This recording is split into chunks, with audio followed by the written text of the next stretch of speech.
Thank you, friends. Special greetings to you all. Well, welcome to fall. It is equinox time, one of the 4 special days in the year, and the signal that the new year is upon us. Not just as a new year as in a chronological counting, but a new year in terms of the health and development of our being, of our spirits, of our souls. We do chronologically celebrate a new year in the Hebrew calendar, but that was the result of a more political and not a biblical timing decision. Do not forget the Torah in many parts tells us the beginning of the year, for purposes of counting months in the year, is in the spring, the month of Nisan, the equinox before Passover. Well, we're coming up on the high holy day of the first day of the 7th month, the day we call Rosh Hashanah, head of the year. And next week we will speak more about it and what you need to keep in mind to herald it in. It is an incredibly important reset date that allows you to correct the path of the year you've been on and to bring in what you need for the second half. But for now, please join me in doing our change of season celebration. Tekufat Tishrei, the autumn equinox, is all about the link between earth and heaven. And that's something to keep in mind when you enter the 10 days of awe in about a week or 10 days. Now, once again, this blessing may be recited over wine or while honoring the particular season, flowers for spring, fruit for summer, leaves for fall, pine boughs for winter. And of course, right now, in the Northeast, we would use leaves for fall. In Southern California, I guess you just look at a calendar and guess. But, it's always a nice thing to have the thing for that particular season. Baruch atah Adonai Eloheinu ruach ha'olam, boreit isvei. Does it mean, blessed are you, embodiment of the spirit of the world, who creates fragrant plants. And remember, friends, Judaism in all its prayers is based on intentions. And so we have to think about our intentions for the seasonal transition. Kavanot letekufot.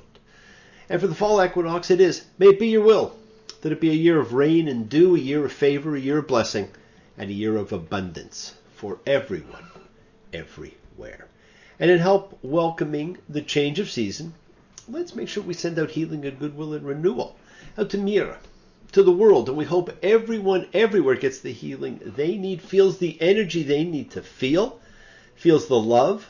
And so for all in need of healing, remember, energy and spirit, they do know no boundaries.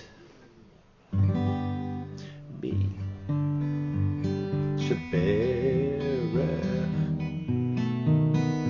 Evotenu, Makor HaBracha, Limotenu. May the source of strength, who blessed the ones before us, help us find the courage to make our lives a blessing, the renewal of body, the renewal of spirit, and let us say Amen.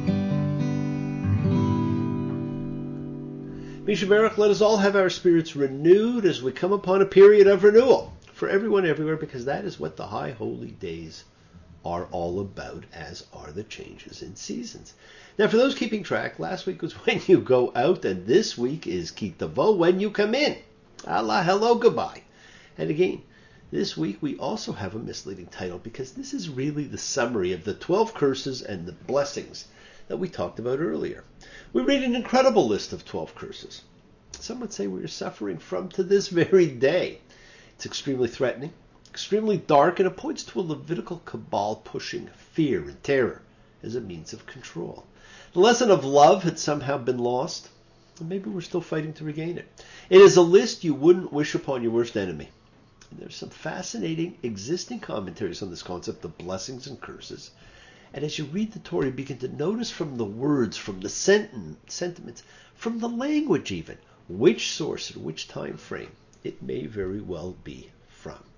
In fact, studies have found similar wording as to what you read here, used in a Syrian treatise of the 7th century before the Common Era, which is about the time that this book of Deuteronomy, was found. You will also notice at 4 times more space is devoted to the curses than to the blessings. And they're described as a palpable thing, as being in pursuit of you. They will overtake you. They will catch you. You cannot outrun them. Now, what's not obvious, but noticeable, is the chief function of the entire verbal enactment of this amazing formality of blessings and curses is admonition. And so it's not surprising that a long catalogue of blood-curdling catastrophes far outweighs the list of happier events. Now, also notice that this parsha probably actually marks the actual sealing of the covenant between God and man. Each has stated and agreed to the terms. The people will obey all the laws of God, and God will bless them if they do. Now, I know it sounds simple, but I'm not sure if anyone read the fine print. It has been debated for centuries. Did this mean everyone was to obey everything? Well, if so, oops. Now, I always tell you to look for alternative ways to interpret things. So a positive alternative purpose of the blessings and curses is people need to realize what is being put in their hands is life and good and love. And those are three tremendous things to aspire to have. And friends, what is really fantastic about this parsha is we see the first actual piece of liturgy of the religion.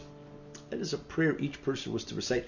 Think about it. This is not someone creating prayers after the fact and taking parts of a holy book to incorporate. This is actual prayer instruction that has been unchanged for at least 2,800 years. Deuteronomy 26:5. And you shall speak out and say before the Lord your God, my father was a perishing Aramean. So he went down to Egypt, resided there with few persons, and became a big, powerful, and numerous nation there. And the Egyptians were bad to us and degraded us and imposed hard work on us. And we cried out to he who causes being, our father's God. And he listened to our voice, saw our degradation, our troubles, and our oppression. And he brought us out from Egypt with a strong hand and an outstretched arm, and with great fear, with signs and with wonders. And he brought us to this place and gave us this land, a land flowing with milk and honey. And now here, I've brought the first of the fruit of the land that you've given me, God. So it's for the farmer as he brings his first fruits to make a sacrifice to God. Now, the Aramean about to perish is either Abraham or Jacob, historically both of whom were in Egypt in famine times. Therefore, in an agrarian society, because this is what we have, Israel was an agrarian society, the farmer, as he brings to the sanctuary specimens of the first yield of his crop, recalls how his forefathers were close to dying from famine and were obliged to go down to Egypt, where in due course they were enslaved. Now, friends, this liturgy shifts the ritual of first fruits from an agricultural cycle and sacrifice to a retelling of history on an ongoing basis. Now, how many other rituals and holy days are based on reenactments from history? See, this prayer is unique. Other prayers which came from the Torah, like the Shema and the Birkat Hamazon, the grace after meals, came later using wording from Devarim, Deuteronomy, the book of words. But this was actual instruction. Make no mistake, this is the first full-fledged liturgy in the Torah to be recited by each Israelite farmer, and to see real instructed prayer is fascinating. Now, what is prayer? Now, I can give you its textbook definition as an invocation seeking to establish rapport with an object of worship through deliberate communication.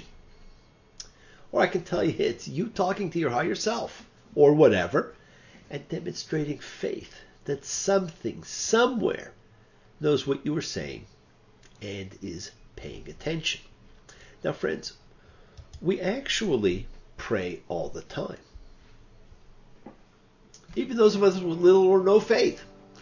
We may demonstrate no faith, but in our heart of hearts, we still ask, we still entreat, we still communicate, and that puts in motion intent. We talked a lot about intent. We're going to continue to talk about intent. And that's a great thing to know as you come up on the season of review that Rosh Hashanah heralds. It's not about Happy New Year. It's about a season of review. And we're going to talk a lot more about that next week. And don't forget, we will be doing our Rosh Hashanah service, and we'll post that too. I believe in you when winter turns to summer. I believe in you when white turns to black. I believe in you even though I be outnumbered. Oh, though the earth may shake me, though my friends forsake me, even that couldn't make me go back. I believe in you. We all believe in something, and friends, I do believe in you. Now, I was at my other office the other day, and I was having a fantastic discussion with Mira and Kobe. And it was about prayer and meditation and intention. And all those things you've all heard me talk about, and which I actually am talking about today. And Kobe was off being fairly mindful. And Mira asked why things have drifted so much from spirit to dogma. She understood spirit, but had a real hard time with dogma. Hey, who doesn't? She wondered why we don't put more practice into what we think, since thoughts are things and set in motion a series of events, a chain of causes and effects. And she wondered about why we can't simply be accepted for who we are at any given time. Now, these are all great questions, all of which are asked and answered at this time of the year. And the Parsha ends, friends, with a fascinating statement, Deuteronomy 29:8. And you shall observe the words of this covenant and do them, so that you'll understand all that you'll do. Now, the key word there was understand. A reminder, the circle is unbroken. The words of the beginning of the Torah return in the Torah's closing portion.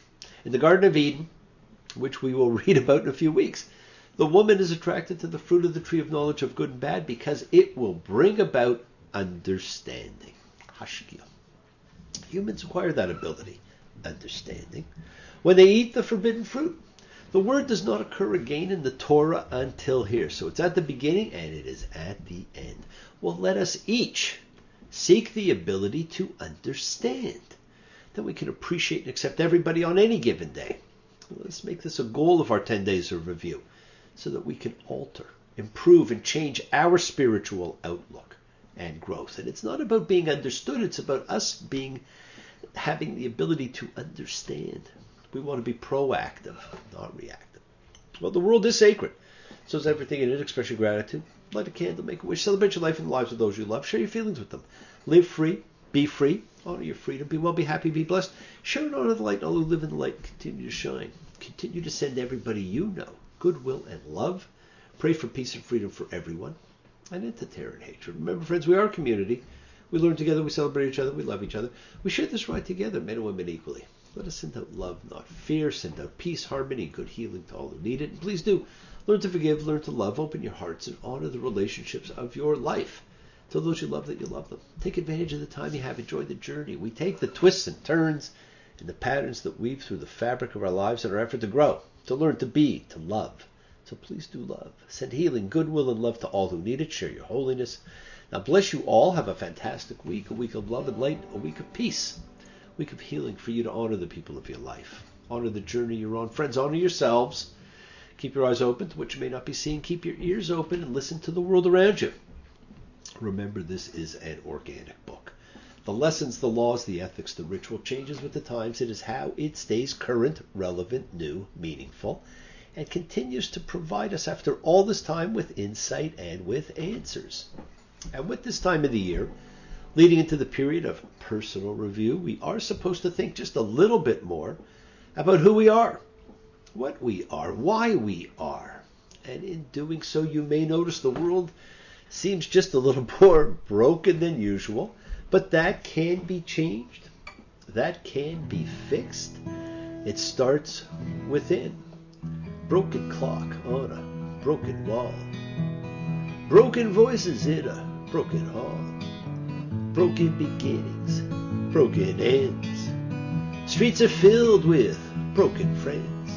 Take a deep breath, baby, feel like you're choking. Tell me the truth now, where everything is broken.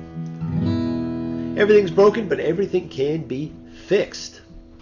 Well, I hope you join us for the High Holy Days, or at least supplement your usual spiritual connection with our brief exploration. Do not stop your journey. Do not stop moving towards your promised land. It is in sight. Keep on dreaming, keep on being, keep sharing, keep shining, keep teaching, keep spreading your holiness. Do not follow fear. Thank you all for joining me, for participating, for sharing your lives, your love, your time with me. I do so appreciate it. I love you all. Look forward to seeing you all next week. Be well. Until then, Shabbat Shalom.